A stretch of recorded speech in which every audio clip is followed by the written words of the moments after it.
श्रीमद्भागवत कथा प्रारंभ से पूर्व निकाली गई कलश यात्रा।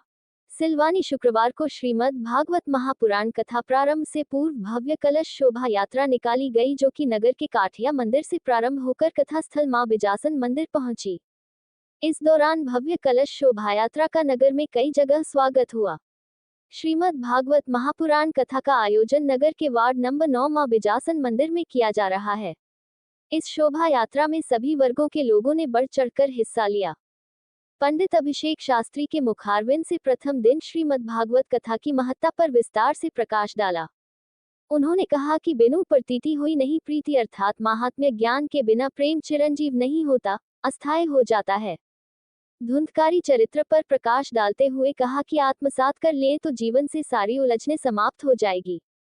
द्रौपदी कुंती महाभागवत नारी है। कुंती स्तुति को विस्तार पूर्वक समझाते हुए परीक्षित जन्में शुकदेव आगमन की कथा सुनाई। इसके पश्चात गोकर्ण की कथा सुनाई गई।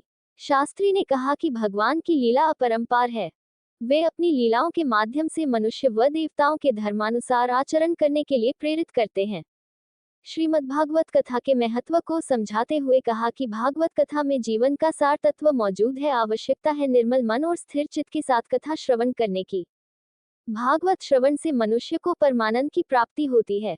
भागवत श्रवण प्रेत्योनि से मुक्ति मिलती है। चित्त की स्थिरता के साथ ही श्रीमद् भागवत कथा सुननी चाहिए। भागवत श्रवण मनुष्य के संपूर्ण कलेश को दूर कर भक्ति की ओर अग्रसर करती है।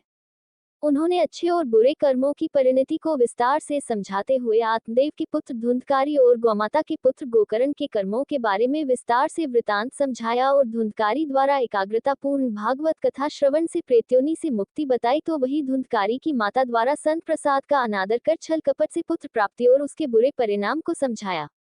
मनुष्य जब अच्छे कर्मों के लिए आगे बढ़ता है तो संपूर्ण सृष्टि की शक्ति समाहित होकर मनुष्य के पीछे लग जाती है और हमारे सारे कार्य सफल होते हैं।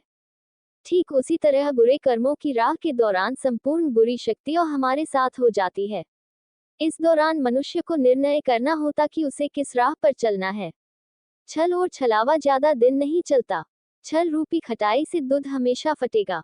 छलछित्र जब जीवन में आ जाए तो भगवान भी उसे ग्रहण नहीं करते हैं। निर्मल मन प्रभु स्वीकार्य है। छलछित्र रहित और निर्मल मन भक्ति के लिए जरूरी है। कथा आयोजक अनिल अग्रवाल, सुनील अग्रवाल एवं अग्रवाल परिवार ने नगर सहित क्षेत्र के लोगों से कथा श्रवण कर धर्मलाभ लेने की अपील की है।